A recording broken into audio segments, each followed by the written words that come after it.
Good evening. Mousimus, hello.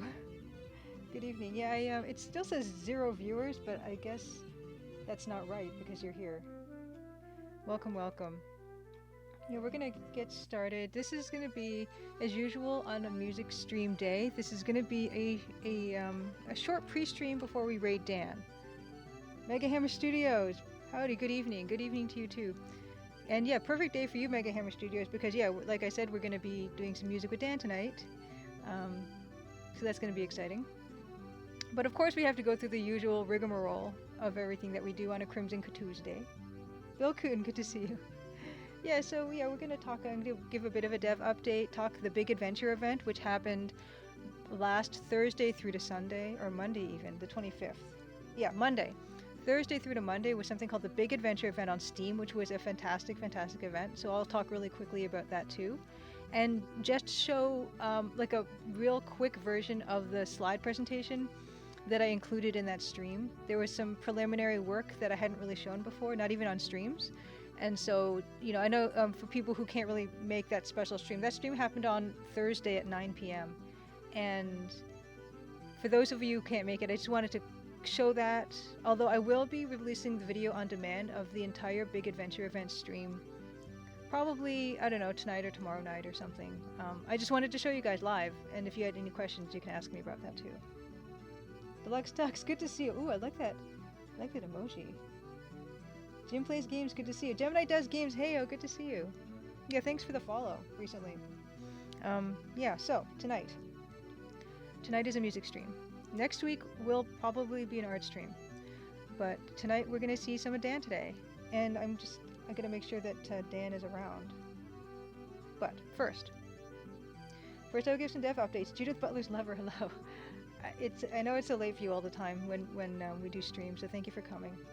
And good, Dan the Band Music is around, and Dan the Band Music, I have not updated your link that the chatbot does, so I'm sorry. But that's Dan the Band Music. That's the name of his Twitch channel right now. And let me know if there are any sound issues. Dan and I actually, I think last Tuesday night after we streamed, we tried to fix that hum that I think Bilkun was mentioning. Over the treetops, good to see you.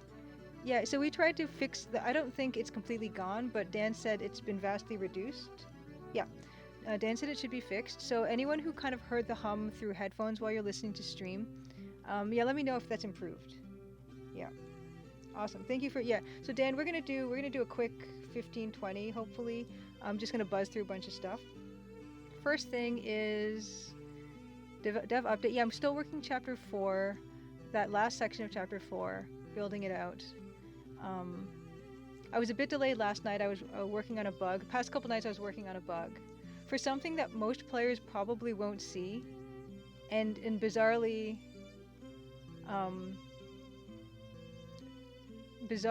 I felt compelled to do it, and I don't want to spoil anything. Oh good, okay.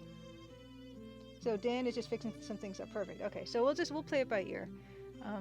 But yeah, so no spoilers really, but I don't think it's available in the demo. But in the current working version of the game as it is, you know, you can pick up you know, a couple, like a drinking glass and a mug, and you can, I don't think this is in the demo, but you can fill them with water, and you can drink from them, and you can also dump the water out. And so I wanted to make sure that the player could dump the water out in the sinks and the bathtubs in the lodge, in every sink and every bathtub, which is a bit trickier than it might sound, because a lot of the bathrooms with the sinks and the bathtubs have mirrors, and as much as I like the cool mirror effect that Francisco Gonzalez, who is making Rosewater right now, as much as I love that mirror effect, it makes the coding a little bit tricky in that if you don't have the brackets in exactly the right place, it just doesn't work properly, and it ends up being in an endless loop. So that's not good. But I figured it out, and it's something probably people will never, ever do. But for me, it was important that the player, if they filled their glass or mug with water, you can dump it into the bathtubs or the sinks with an accompanying animation with a little few pixels to reflect whether you're dumping out a mug or a glass. Jim plays games, so someone will do it.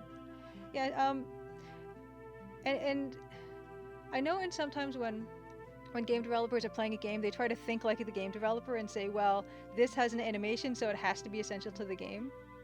And I didn't do that. The animation, it was a modification of a pre-existing animation, so it wasn't really a lot of work to add, the mug or the drinking glass in Nancy's hand. But I did it because I felt like it should be there, and not necessarily because it was essential to gameplay, and I like messing a little bit with people's expectations in that way. Yeah, it's an infinite loop because of the way the mirrors work and everything, yeah.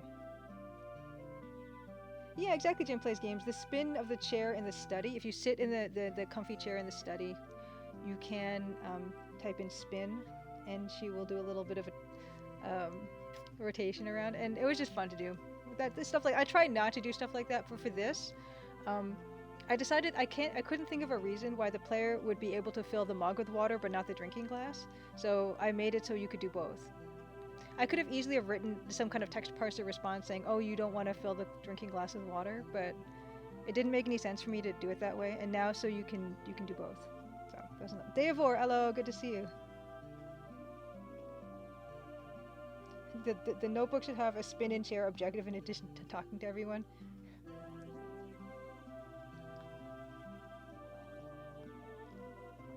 When Jim plays games, you say that looking for all the fun animations is a game in itself. I'd like to think it makes the world alive, and I am mostly resisting that temptation. But just functionally for that one, I kind of felt there's no reason, especially because it's called a drinking glass, you should be able to fill it with water and drink out of it, right? I don't know. Maybe that's my own weird thing. Oh yes, Mousimus. So yeah, I think someone else brought up having like a map of the lodge in your notebook. Yeah, that has been mentioned before. I think it's in some feedback that I do want to work on. I wanted to get chapter 4 kind of completely done before I started to go in and do some quality of life stuff. Another really good piece of feedback someone gave was I should have the notebook in your inventory. So if you click on like the eyeball with the notebook, you can actually read the notebook that way, because someone said they would forget that they had the notebook. So I think I'm going to make the notebook an inventory item. Get Aaron, hi, good to see you. Thank you for coming. Welcome to stream. And you can't wait for the game to come out. I can't wait for the game to come out either. So I totally get it. Thanks for coming.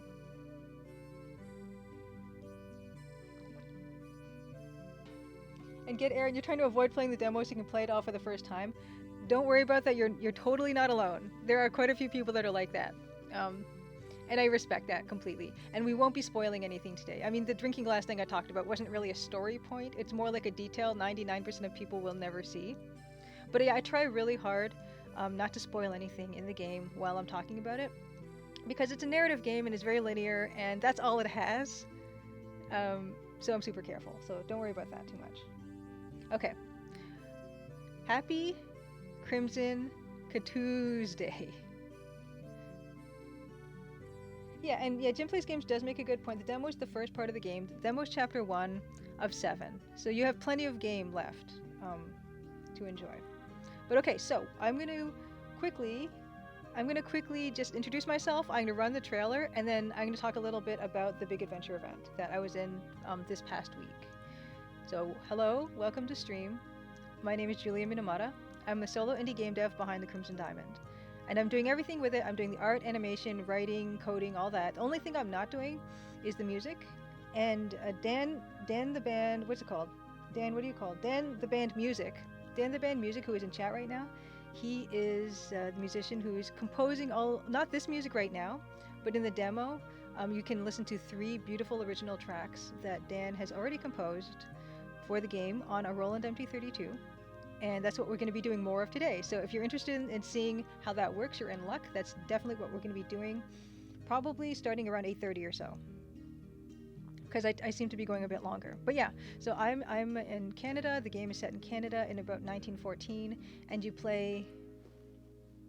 Oh no. You play Nancy Maple, and Nancy Maple is a wannabe mineralogist, and she's on assignment from the Royal Canadian Museum. She gets sent up north to a fictional ghost town called Crimson, Ontario, The only building there that's left standing is Crimson Lodge. And of course it's filled with a bunch of intriguing people who all have their own schemes and plots. And you kind of try to figure out what's going on, and you also try to tell if there are diamonds actually in the area, because a big diamond was found in the area, but they're not sure if that means that Crimson, Ontario could be a huge diamond mining town or not. And so that's part of what you're trying to figure out. Yes, the trailer, Judith Butler's Lover. I will play the trailer. Emberzine Zero, good to see you. Slad Studio Tuesday is greater than Boring Old Tuesday. I hope so. And good to see you, Slad Studio. Slad Studio is also making an EGA game. An EGA is this color palette, by the way. A very, very strange color palette of 16 colors that I love more than any other color palette, I would say. But yeah, I'll roll the trailer. Let me turn this music off, and then we'll get into some other stuff. Okay. And this trailer was cut by Dan, who is in chat. So not only can Dan do music, but Dan can edit video, which is also really helpful because I certainly can't. Here we go. Crimson, Ontario was once a prosperous, lively mining town. But that was a long time ago. Now it's quiet, nearly deserted, and some folks aim to keep it that way.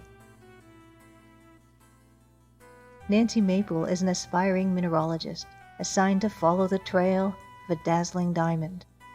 An intriguing cast of characters has converged under one roof, each meaning to get their own way. Or else.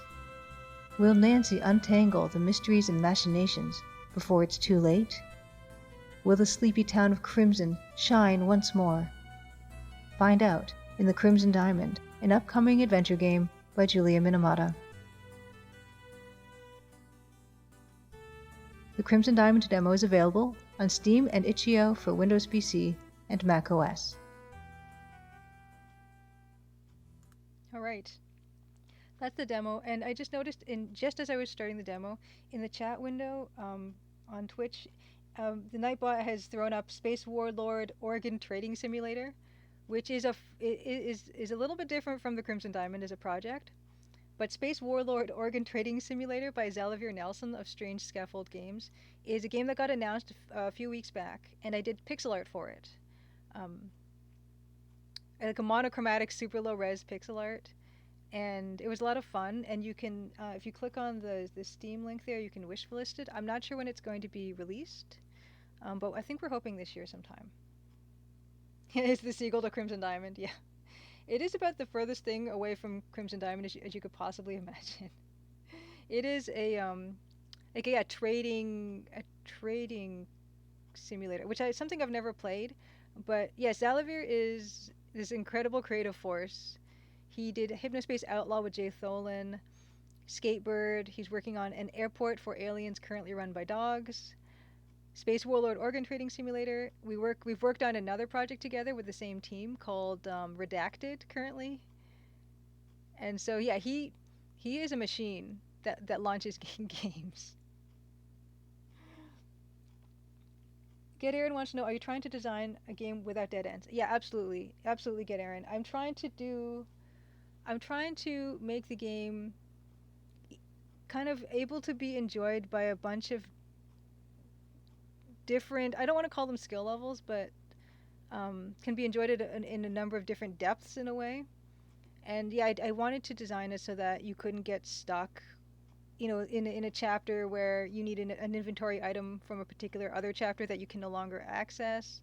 Or if you said the wrong thing to the wrong person at the wrong time, then everything is shut down. No, I definitely didn't want to do that. So don't worry about that. I'm actually trying to be really careful about how the game is designed, not only in eliminating the dead end problem, but also in the Colonel's Bequest, which the Crimson Diamond is really influenced by. And also the Dagger of Amon-Ra, which is the sequel. I didn't want you to accidentally progress the game before you were ready.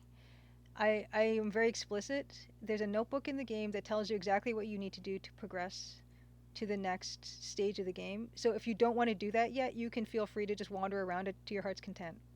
I wanted to encourage exploration and asking people questions, and I didn't want that feeling that I had when I played the Colonel's Bequest. I didn't want to have that feeling of, oh no, I don't want to walk into this room by accident and then just change the state of the game. Hello, Art Burklaus. Good to see you. Did I make all the graphics for Space Warlord? No, I made the 2D stuff. So I've made the traders have portraits, like face portraits, like head and shoulders. I did those, and I did the little tiny organ inventory icons, which are 2D, little small ones. Ben Chandler, who is the artist at Wadget Eye Games, he did like the 3D, the pulsating big organ versions. So what would happen is he would like have a sprite sheet of like the big pulsating organ, and I would use that as my reference point for the small little two-dimensional inventory item. And yeah, all the interface stuff, I didn't design any of that. I only designed the trader portraits and the little organ inventory stuff for that game. Yeah, Jim plays games. I do believe there are some things from old adventure games that should be left in the past. And yeah, I mean, well, they were kind of completely inventing this whole genre, really. So there are things that they did that maybe aren't so great anymore. We've kind of hopefully improved the experience for people, because I say this not a lot, but often enough. The Crimson Diamond is a text parser game, so you saw in the trailer, you type in "talk to Kimmy," and then your character talks to Kimmy. I want text parser games to be. I think they can have a broader appeal than they do, and I think one of the reasons they didn't. Well, they were very popular, 20, 30 years ago, 30 years ago. But I think that they can have a broad appeal again. I really do. And so I'm trying to make the Crimson Diamond easy to play, in spite of the fact that it's a text parser game. Yes, Deluxe Talks. They keep asking Ben to draw weirder and weirder stuff. It's so true. He's really good at it, though, so I understand why that is. Hey, DNA Beast. Yeah, join Nancy Maple as she haunts the interstellar black markets, buying and selling the sticky internals of her alien community. Yeah, it's yeah, we're not. It's not that related. I mean, I would even go as far to say that it's not at all related. I'm trying to make my chat window bigger. What's going on? Just tapping everything. Give me a second. Chat, just chat, not the. Okay, there we go. Okay.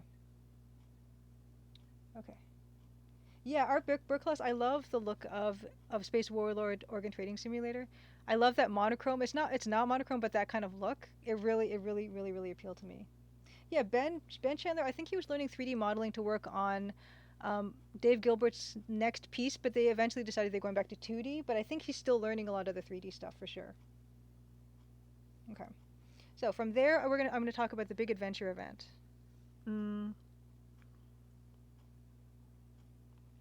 Give me a second. Where was it? Oh, you know what? It's all the way at the bottom. Okay, so this was the big adventure event. This happened last week from the 21st to the 25th. It was presented by HitSense, which is a game publisher, and I was lucky enough to be a part of this event, along with a lot of familiar names like Francisco Gonzalez of Rosewater, Sean Aitchison of Incantatum, Inspector Waffles by Golosso Games. There was Lancelot's Hangover. It was a fantastic event. Yeah, Dan's absolutely right. So what happened was there would be a streaming schedule. People would stream live, and then they could stream rebroadcast.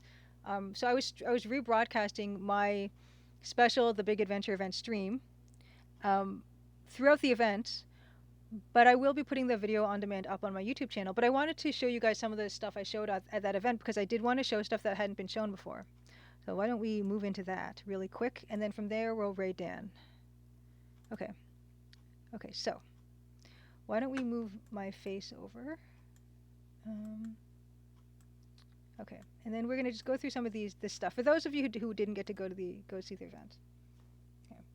Yes, and Lord Winklebottom Investigates was also on the stream. Yeah, there were a ton of amazing games. It was a beautiful event.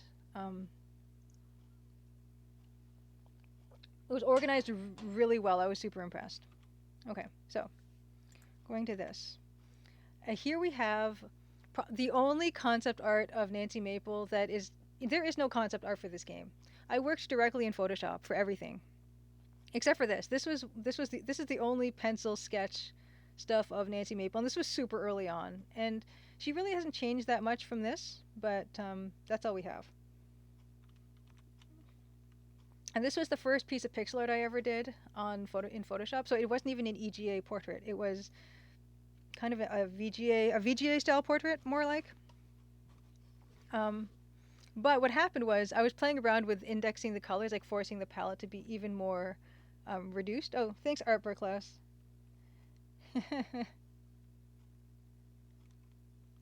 So when I forced the colors to be just like a reduced color palette, I think this might be 6 or 8 or something. It immediately clicked in my head that I liked this already so much better than this version. And it got me thinking about, EGA actually. As soon as I saw this, I said, oh, actually, I like this more. And actually, yeah, so I did do a kind of a walk around of her in VGA. But this is the only VGA stuff I ever did. This is the first room. I think you guys have seen this one. Anna, good to see you. Oh, you know what? I'm going to turn the music back on. Let's do that. Okay, great. Yeah, I'm just showing some like real preliminary stuff. So some of the stuff you guys have already seen. This is the second room I built in Photoshop, and so this is in the game, of course, the kitchen. Oh, thanks, Jim Plays Games. Yeah, I love the lighting, especially in something like the Colonel's Bequest. And this particular screenshot it shows Adventure Game Studio as it is for the game. And wood stoves do make everything better. And of course, you guys are very familiar with this stuff. I don't know why this stuff is so much smaller. I guess I will make this. I will enlarge this. But yeah, you guys are familiar. I'm not going to talk too much about this. You guys already know this stuff. This is the preliminary version of the boudoir. It used to be a lot bigger, and I eventually settled on making it a half room.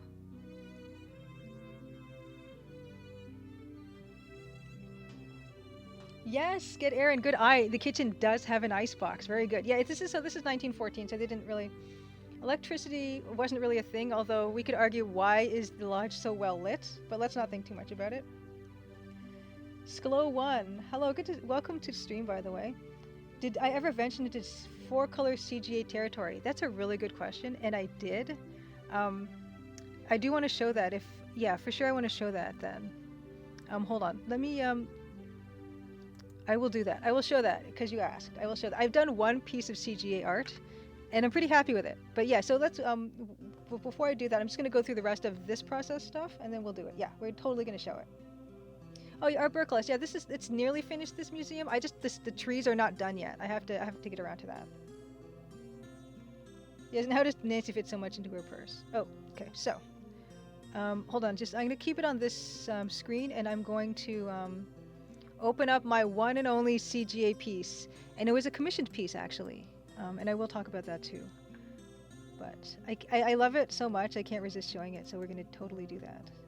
But give me a second here.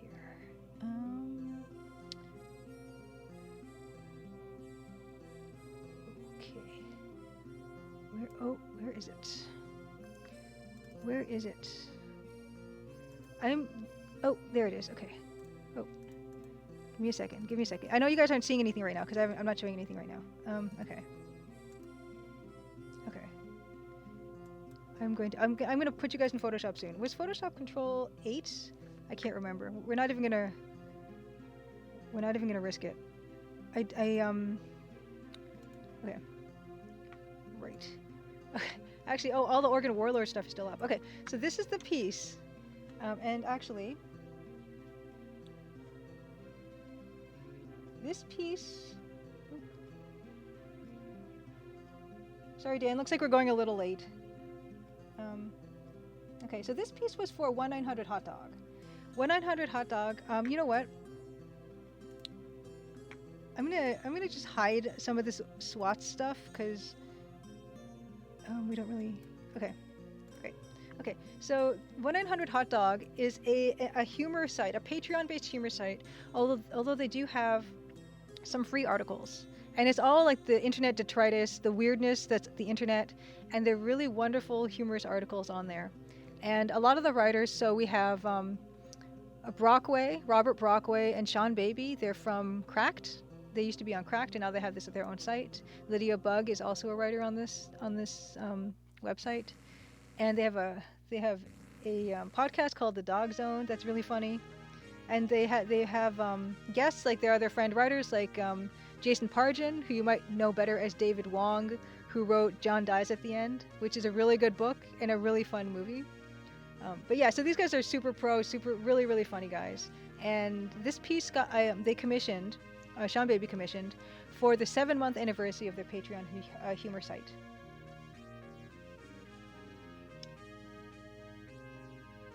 And so this was the first piece of CGA art I ever did.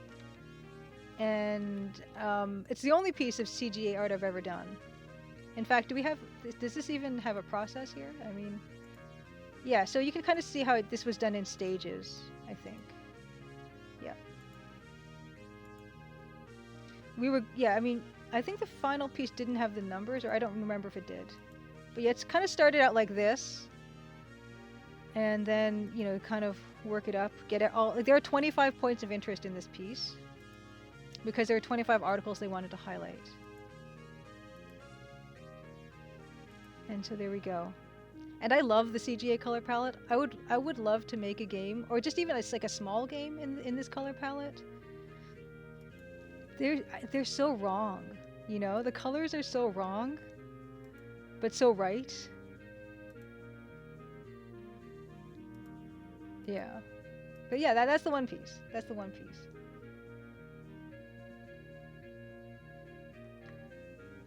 All right, so we're gonna close that up. But yeah, thank you for asking, and I'm always happy to show it because I'm pretty proud of it, being my first CGA piece ever.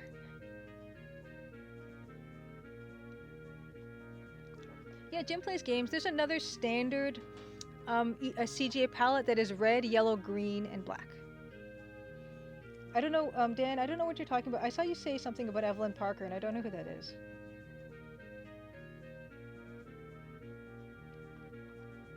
Oh my gosh, I didn't know that, Get Aaron. One of the space quests had a fuse you could pull. It would switch the game from VGA to EGA. Oh man, don't tempt me. Oh, the Cyberpunk one. Oh, that was for stream. Yeah, that doesn't really count. It doesn't really count. I don't think it's here. I'd have to open up Photoshop again, and I don't want to because we're already running late. It counts. Okay, well, it's nowhere near done. It's like 10% done. Okay, so anyway, so this was the boudoir. It was much bigger, and I did reuse a lot of these elements, and the champagne and the roses and the wine glasses are kind of my tribute to Jeeves and Fifi, ill-fated Jeeves and Fifi from the Colonel's Bequest. That's not a feature in the game though.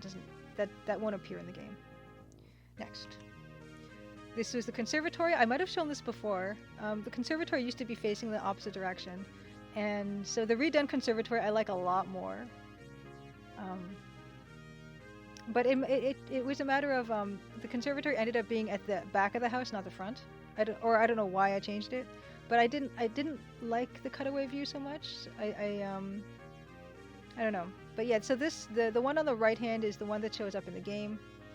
And the one on the left is the preliminary piece. Hey, Blowholtzen, good to see you. Okay, DNAB says there's 6 different CGA palettes, 16 different background colors, though not 100% supported. Oh, Space Quest 5 had that fuse you could pull to switch the game from VGA to EGA. All possible. Oh, thank you, DNABs, for linking that. Yeah, all CGA palettes. Because yeah, I do remember I had a game that was kind of a drawing program it kind of had like little graphics that you could put on the screen, and that one was not the default CGA palette. Oh, Devo, you like the colors of the early conservatory, but the composition of the new one better? Yeah, the early one had a lot more going on, for sure. And there's something to be said for that, for sure. And I do like the lighting. Yeah, the conservatory should have more plants. Maybe it will in the future. Maybe I will add more plants later. And here's a process piece. So a lot of the intro art that I'm redoing on the game art streams looks a lot like the thing on the left, where it's just very blocky, very basic shapes.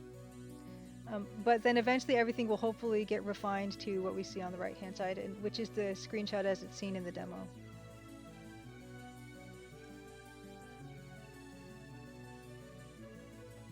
Oh, do you need to? I love California games. I also had the EGA version, and I didn't realize. Yeah, they switched the palettes halfway through the screen, and this through a screen draw, meaning more than 4 colors appeared on the screen at one time. That's magical. Oh, Anna, you like his shirt sleeves? Thank you. Next we have, so this one, view of the lodge. I was initially going to set the game in the Rocky Mountains, but I eventually switched it to Northern Ontario because Northern Ontario actually does have working diamond mines. So mineralogically, it makes more sense for the game to be set in Northern Ontario. And I'm kind of from Ontario too, so I felt it felt more appropriate to me to have it be Northern Ontario instead of the Rocky Mountains. Here is some different versions of the hallways in the game. The bottom left and right are what is in the game currently, and the top one was a preliminary hallway. I think when the lodge was only 1 floor. Oh no, there's a stairway there, but this might have been the upper floor. I don't remember, with a different carpet. So everything got reused, but just split up. So the top floor became the purple carpet version on the bottom left, with the roof, and then the bottom floor kept the rug. Oh, Deluxe Tux wants to know, did I grow up in the city or the suburbs? I am a super suburban kid. I grew up in Scarborough, which is a suburb of Toronto. So yeah, it was, I liked it actually. I live kind of in a place where it's not so, doesn't really feel that built up. Yeah, downtown Toronto is about, it would take me an hour and a half on transit to get to downtown Toronto. So I'm really kind of out there. You guys have seen this draw, so I'm only going to let it run once, and then we're going to move on. I did include this because I wanted to show that process. Over the Treetops wants to know if I've seen the movie Wexford Plaza. Just watched it on CBC Gem and it's great. That's awesome because I went to school in that area actually. Oh, I'm going to write that down. Thank you, Over the Treetops. So there's a movie called Wexford Plaza.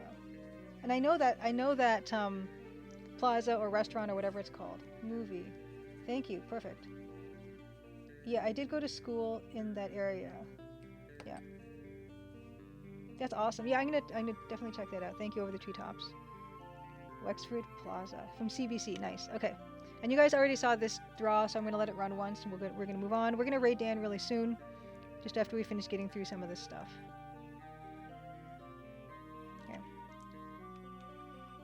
Okay, and I just showed on the Big Adventure event just the stuff I use. So I use Adobe Photoshop, CS2 for most of the work. I use Sprite occasionally. I use Medibang Paint on the iPad when I use the iPad. So actually a lot of the CGA piece I did for 1-800 Hot Dog I did on Medibang Paint on the iPad, and then I did dithering on Photoshop later. And this is the Dan part of the slideshow because I wanted to introduce Dan. This is the Roland MP32. This is a GIF that Dan said, oh, it would be cool if you made a Roland MP32 GIF. And I'm like, okay, so I did. And we're not going to say too many nice things about Dan because I think he's here, so what use is that? But here's, Dan being cool on stage with Sean Paul. Dan being the far right-hand guy.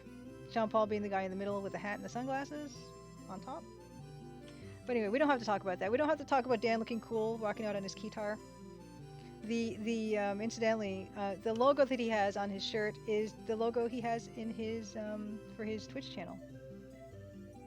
Yeah, look at Dan grooving. Yeah, Dan is grooving super hard on that guitar. There's Dan again, with his Bada Bands mates, and Sean Paul up there at some event or other that Dan will not be able to name. Yeah, Dan's Dantastic. And I did want to, just introduce Dan to the People Big Adventure event because he's been, yes, exactly, Ambersine, that's Dan the band's logo. The DTB, the CGA lights. Yeah, so anyway, Dan has been working on the music, so we're gonna introduce Dan real soon. Yes. We're gonna raid into Dan really soon. I'm just gonna get through all this. This is just stuff, because you guys already know about this stuff. I'm on Twitch, I'm on YouTube, Twitter, all the fun stuff. I included this because it's on my Society 6 page for the Crimson Diamond merchandise.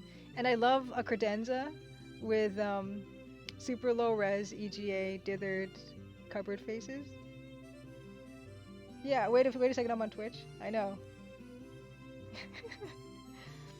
I don't even think they ship these to Canada. Even if I wanted one, I don't even know where I would put it. I just love the fact that there are so many cupboards in the Crimson Lodge, and you could actually have your own cupboard like this.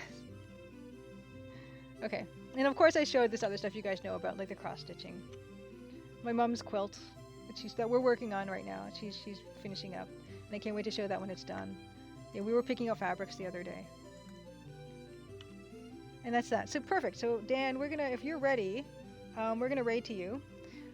So Dan and I are gonna be vague again, very vague, because we're gonna be composing pieces of music for the for chapter 4, which is actually the current chapter I'm working on. So Dan is catching up to me in terms of composing music, which I need to get ahead of him again. But yeah, so this is for chapter 4 stuff. So we're gonna be super vague about what we're doing. We've been super vague the past few music streams because we don't want to reveal any details. Hey, Arborklaus, do I ever stream my coding? I haven't been actually, but it's actually really cool that you asked that because let's not look at my big face anymore. Oop. This was the initial eavesdropping music, incidentally, before Dan created his own. Okay, yeah, good question, Arborklaus, because Dan and I were thinking it might be cool to show some of that, and it would not necessarily be me coding like chapter 4 for obvious reasons, but it might be cool to show some stuff in Adventure Game Studio, like a 15 or 20 minute segment. For instance, how the text parser works in Adventure Game Studio, or how I use the text parser in Adventure Game Studio, which is a completely other thing, which is extremely inefficient, and I'm sure everyone would start crying when they see how I use it. But yeah, something like that. Oh cool, good Aaron, so you'd be interested in seeing how AGS works? Oh yes, and Anna, I did make Anna's EGA portrait, so on Anna's social media stuff. I love doing those too. But yeah, I mean, if anyone's interested in seeing that process, I would be open to doing that. It's just a matter of doing more prep and stuff. But yeah, maybe next week. If you know what, I'm gonna write this down. So mini tutorial maybe, or something to mix it up, and to make sure that I don't get as much work done on the intro art like that I've been planning to do. Okay. Okay, and Art Burklaus, you've never seen Adventure Game Studio. Jim Plays Game says you've seen your own code. Nothing can make you cry now. Okay. I will think about it, because yeah, it's one of those things where do I build something from the ground up, or do I just use my current working file, which could mean that I accidentally reveal stuff I'm not careful, so I need to be careful. Coding Tuesday, potentially. Okay, so Dan, are you set for me to raid to you? Let me know. And I gotta load up Discord. After I raid you, I'll load up Discord, because I don't want to confuse the computer too much. Daniel. 39 minutes late. Cosmic Void 3. Better late than never. You're perfect, because we just did a bunch of rehashing stuff, and we're gonna get to the good original stuff right now. We're gonna raid Dan. Okay, Dan's ready. Okay, so Dan, I'm gonna set this up to raid, and then I'm gonna shut down OBS, and then I will join you in OBS. I will call you on OBS, or you'll call me, or something will happen. Dan the Band. I wish you had picked a shorter name for your Dan the Band music. Ray Dan the Band music. Okay.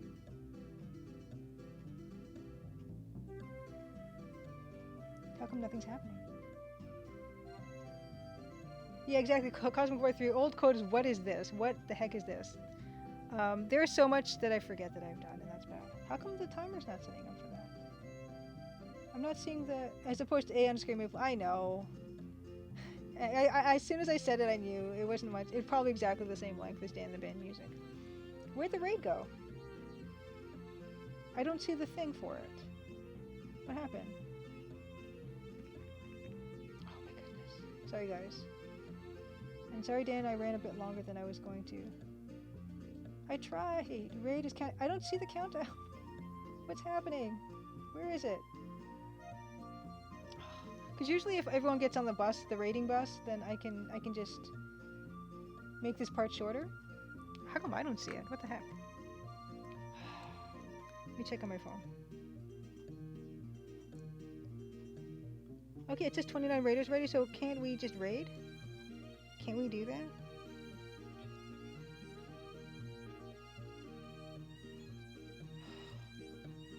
Should go in a minute. Okay, I'll see you guys there, and this is gonna just awkwardly peter out because I have no idea when this is gonna stop.